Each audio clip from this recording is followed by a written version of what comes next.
Hello guys, welcome to a Train Parrot and to another market evening update. Today's Sunday, and thanks so much for all the likes. Thanks so much for all the effort, specifically to all the hardcore fans that we're trying to aim for 1,000 likes.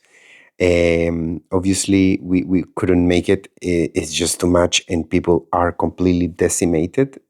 Very little people out there in crypto. So that's already the first alpha I'm gonna give you today. That might turn into bullish. Now, from where? The question is from 94, 93, where we are we going to turn bullish, or do we need to do something about these chunks of fair value gaps that are sitting below the price? Let's talk about that. I'm going to talk about as well the Nasdaq against Bitcoin ratio, because a few days ago I showed you the ratio against gold. It was telling us that Bitcoin is already halfway through in the bear market. Literally the levels of volatility are already flagging that we have completed half of the bear market, which is like, what? I don't understand. How can that be? The funny part is that gold say that, but Nasdaq is confirming it. So do not skip to the end of the video. Don't get too accelerated, because what I'm going to show you first is what could happen on Monday. Let's look at the charts. All right.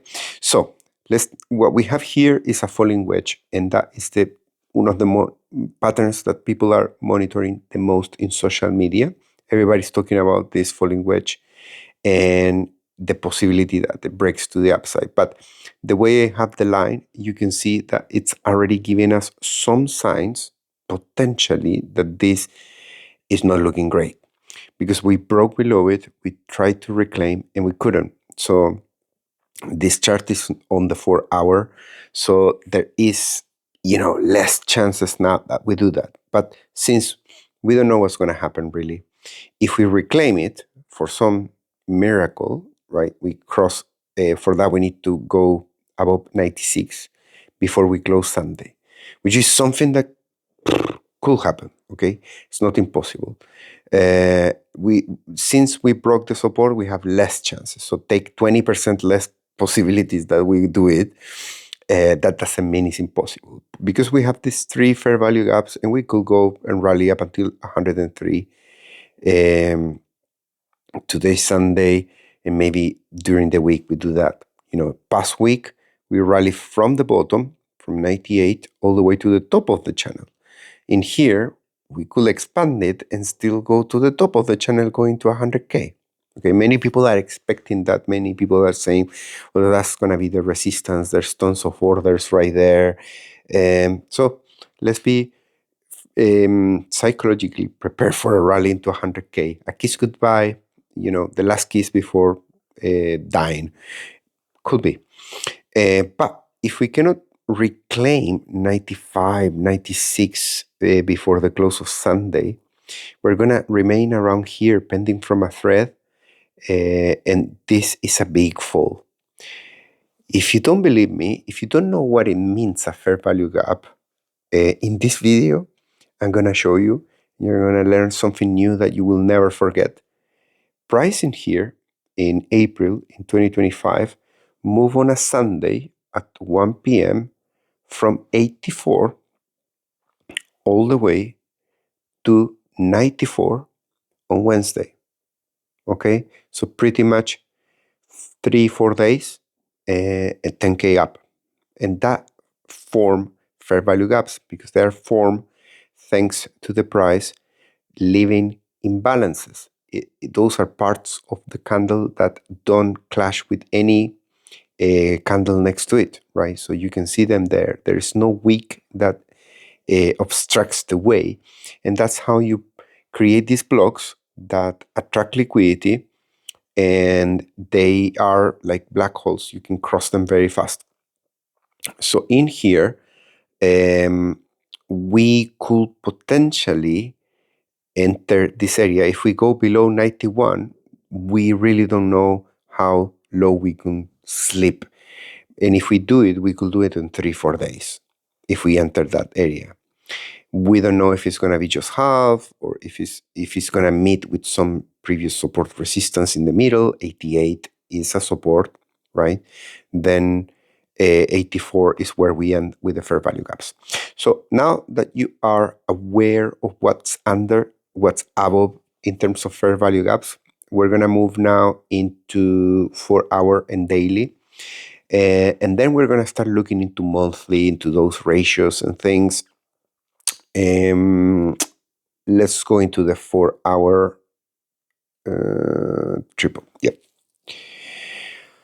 Right. So on the 4-hour, we got something that is promising. Okay, so this could be an indication that that move into 100K could be on the table. Why is that? Well, because if we focus on the RSI, you can see in here that we had a breakout on a Friday the week before. By Monday, we peak on momentum. We started coming back down. Let me see what price did. I think price put a high on Tuesday. That was the high. So here we have something similar happening a little bit later, because on Sunday we are retesting. On Sunday here we were kind of retesting as well, but we will have already had a more intense move up with a higher high. Not so with this area in here. Here is more humble, the breakout and the retest that we're currently having on the 4-hour. Yeah, I forgot to say that. We are already having a breakout. It doesn't feel like, right? Because we have a new lower low in here. So that is the retest. And the retest is putting a higher high. So yeah, if you are well experienced, you already know that that's a bullish divergence, right? So we got a low in the other side and a higher low, whereas on the price, things are going in the opposite direction, putting lower lows. So we got a bullish divergence. We have some 2P signals, P for Peter, and these two bubbles there, those are applied to the cross-V ratio, indicating that we just pinch the PNR, the percentile nearest rank bottom range of the volatility on the 4-hour. So that is what you could consider something promising on the 4-hour. You also have the ABC that is right there. And we are at the bottom of the range. So we could bounce from here and go into 100K. We could get into just 101, which is the point of control on the 4-hour. Or we could go to top of the range, 107. And those are the levels to monitor on the 4-hour. That's kind of the hopium for tonight before you go to sleep. So, you don't have issues at work. Because I guess if you're stressed about the price, you won't be able to work on Monday. I'm so chill, this is just pure fun. I could be Netflixing. Yeah, Netflixing sounds like yoga. I could be Netflixing, but I find more interesting to do this. Let me go to the daily now. On the daily, this is not daily. Sorry. Let's try once again. This is a bit slow to do here, but it's worth. Hopefully this time. Yeah, there you go. We got it. So on the daily, we have a bullish pattern in terms of waves. We are at the bottom of the range on this trend line. We are testing that level. We have a hive. That's another sign of bullishness around this area in here. It's right there at 94. So we have bullish divergences. And we are below the green support. We're putting new lows on the momentum. And we haven't gone into resistance of 39.62. So on the daily, what will happen if we go to that 39.62? That will be roughly 98. So from that 98 into that 100K is kind of the setup on the 4-hour at the moment. We'll see if we get there, if we flip, if we reclaim 100K or something. If it's a rejection, well, definitely those fair value gaps I show you below are the issue. And remember that the fair value gaps need to climb above 95. That's where we have the bottom line of the falling wedge. Remember that? So there is tons of resistance. We already mentioned 96 to re-enter the pattern, and then we get all the crypto Twitter social excited because they're monitoring that pattern. So that could be rejection potentially. Then we have 98 and 100K as resistance. We need to look into liquidity as well to see how that's doing as well. So I also want to cover a little bit of um, the news. I want to see how is the feeling at the moment. So Bitcoin is approaching a significant bearish technical indicator that cross that that's food for dumb people. Let's ignore that. Immediate support 92.93, critical support 88.90. Pretty much they're going one by one, all the numbers in every single different article. We have the CME gap at 92. I'm not going to load the chart. It's going to take a lot, but yeah, believe me, it's there. We covered it yesterday.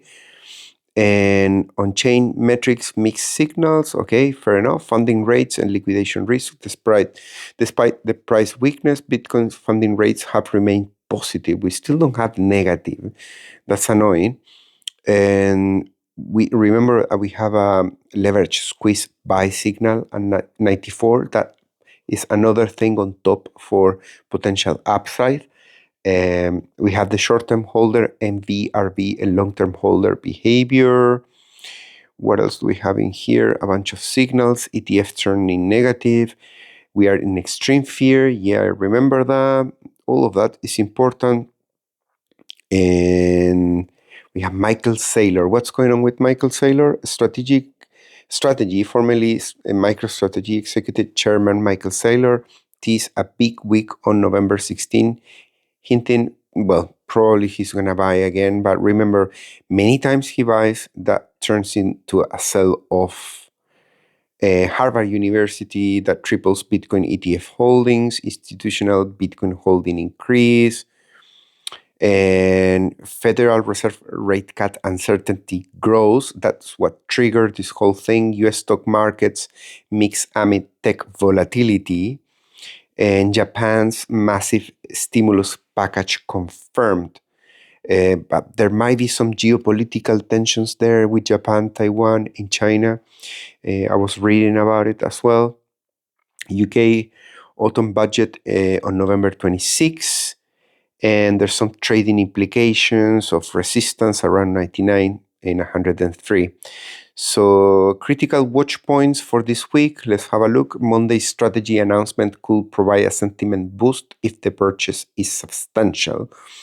November 20 US jobs report may significantly impact Fed rate cut expectations and risk assets assessment. And the Federal Fed December meeting odds to 50%. So they drop substantially. And November 21st, Japan stimulus approval could support broader risk on sentiment. Right, so that is for news. Let's go into liquidity. Let's see what's left under the price. Some longs are entering right there, placing some risk at 93. I hope it's not too many, because that's going to make this area just too heavy to really complete the double bottom, unfortunately. So what's happening here? Let me refresh this. It feels like it's broken. Yeah, there you go. Now we got the clear picture. So this bounced and it came back again. Where is the double bottom? Yeah, that we are at the lows of the double bottom. This is 15-minute chart. It was looking very promising when it went to 95.5, but it sharply declined back to the double bottom to 94.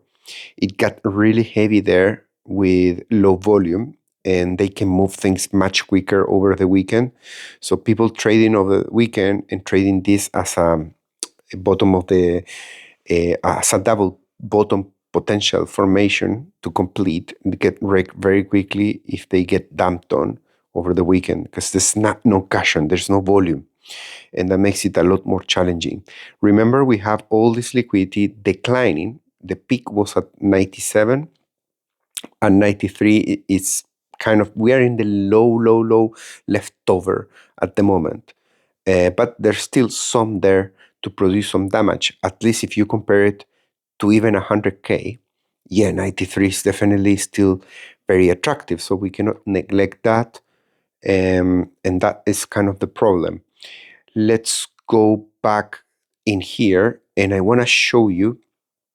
I'll give you a wrap up at the end of the video, because people have been asking for that since on the weekend. I feel like I can chat a little bit more. Let's go upper in the higher time frames. On the weekly. This is what worries me. So we couldn't hold the support of 44 that we've been tracking all the bull market. Every time that we have a buy out, every time that we buy the dip, it's been a 44, 44, 44. And this one on Sunday is about to close at 38.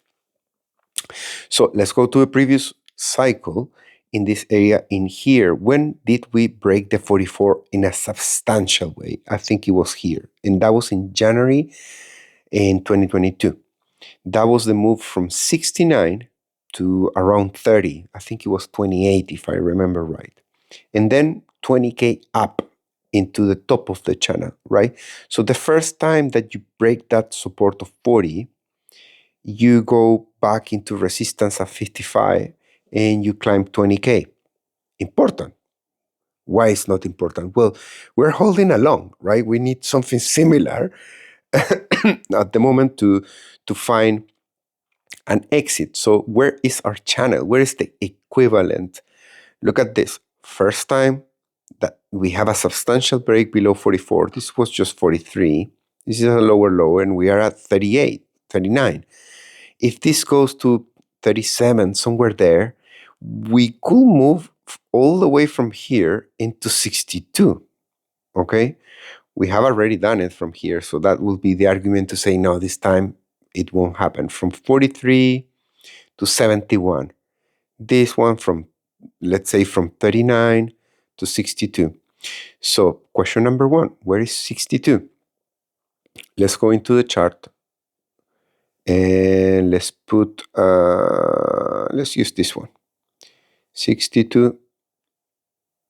Let's go, let's see where is 62. So that move up, no, it's not that high. It's not that high, sorry. Too much hopium. 62 is the red, it's the second line. Okay, fair enough. So it should be this one in here, 132. So that's an all-time high. So it's worth, definitely worth.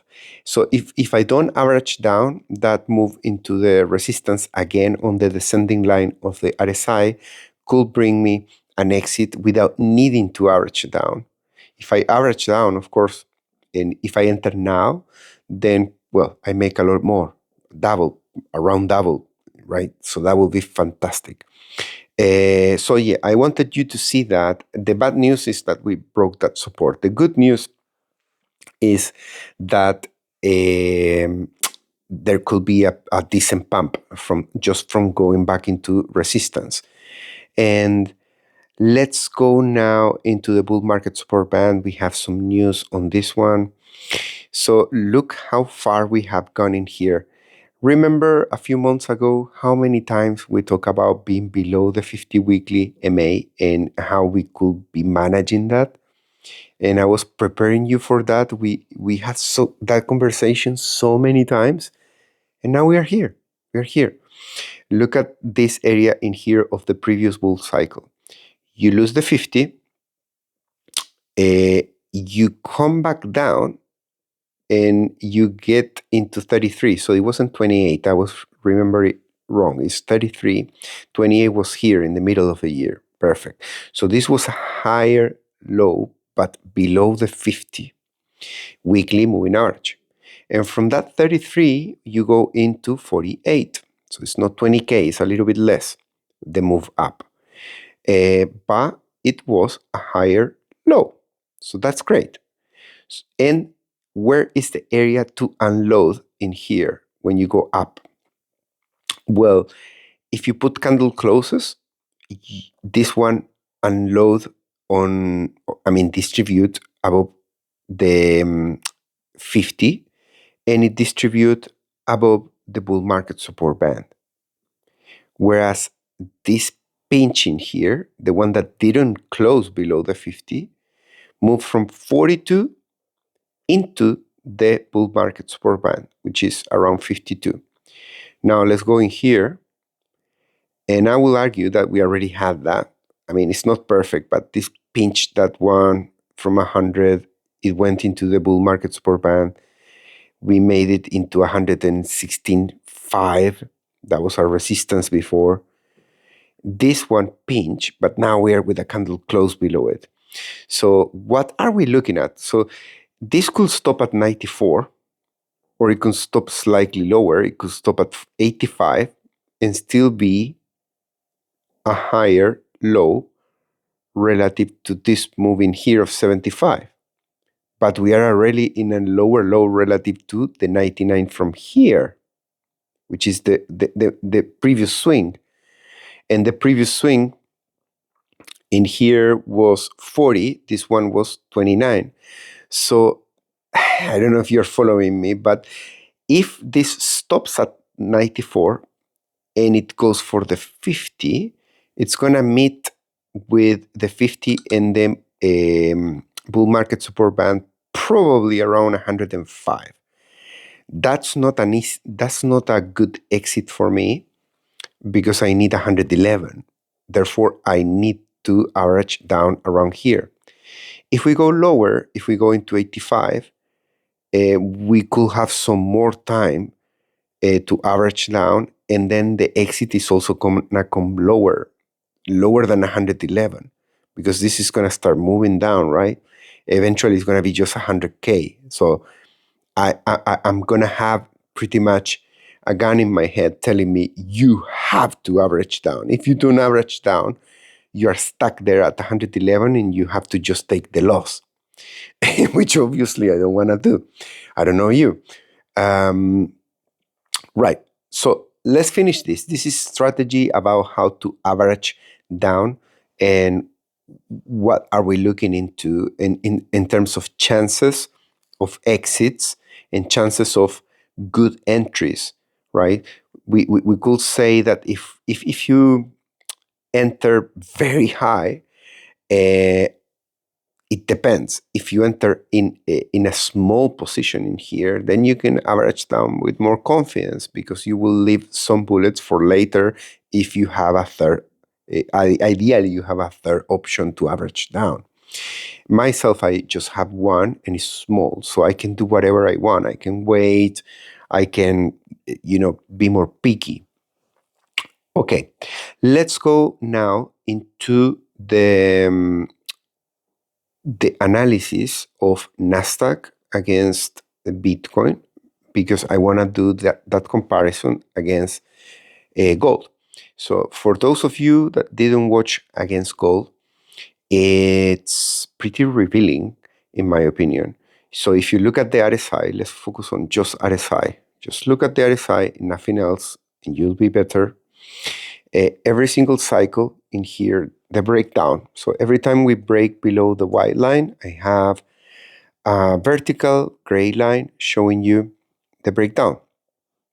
And this cycle, you can see that we are well advanced in terms of being already against gold in a bear market. We are at 44. We still don't take the low of the bear market, but you can see the bear market was 41 and we are at 44. 3 points away in RSI, and we reach the same level where we started. So people are fighting out there. Are we in a bull market or are we in a bear market? Or the discussion is whether we have entered or not in a bear market. These indicators are telling you that we are 3 points away from the bottom of the bear market against gold. Crazy. So let's look at this one in here, 2021. It starts from 43. It pinches that level and it goes straight into 53, which is higher than this, higher than that. And then we end up finding the final bottom at 40. And we are already at 44 on the first rejection of that level. It's been really aggressive. On here, you start from 44, you break below there, and you stop at 44. So, sorry, but what are we doing now at 44? I'm confused. Unless this bear market is going to find a bottom at 36 or maybe at 28 against gold, which means that gold could pump a lot more, or it means that Bitcoin could drop a lot more than gold. You never know because both are moving. So that's what we talk about in the previous video. But since many people are thinking, yeah, but that's just gold because it's been pumping. Well, Nasdaq, let's see if it hasn't progressed in a bear market, and you're gonna see that. Let me get rid of some charts because memory is just 12 gigs here. I didn't go for the 16. I deserve a slap in the face because I didn't know there was a 16 gigs Fold 7 and I cannot exchange it anymore. Anyways, previous bull cycle in here, Nasdaq. Look at this. Number 4. Focus on number 4 on the price. What happens on the price on number 4, and what happens on the momentum in number 4 in here, 28th of March. That is the dead cat bounce. Against what? Against a upward sloping support of bull cycle up until 3. And number 4, it's proven that it's resistance, and voila, bear market, right? Rejection there. You attempt to reclaim, but it couldn't. So the whole cycle remains within a box. And then once you lose that box, you try to re-enter and you get sent to hell. In here, our waves are very different. And I left this drawing there. And I was speculating that we were going to do this. And I was speculating that the move up was going to reach around 64. But we reached only 55. And the price did this there. But, well, I still have a chance that we do this line, because let me move it a little bit in the future and maybe from here. I'm still expecting that move, but we haven't stopped falling. And we are already below the ratio of Nasdaq against BTC. You can see the symbol there, so you can do the same formula. And what stands of this? Well, it's a mess. Number 1, it's a breakdown from support of momentum, which is 40 against Nasdaq. All bull market, 40, 40, 40, 40, 40, 40, 40. And now we are at 31, 32, 33. Well, 33, I was exaggerating. 33. That's crazy. Look at the previous cycle. When you reach the bottom is 28. When you lose the support was 40 as well. Incredible. Every cycle holding and bouncing against 40 RSI, BTC against Nasdaq.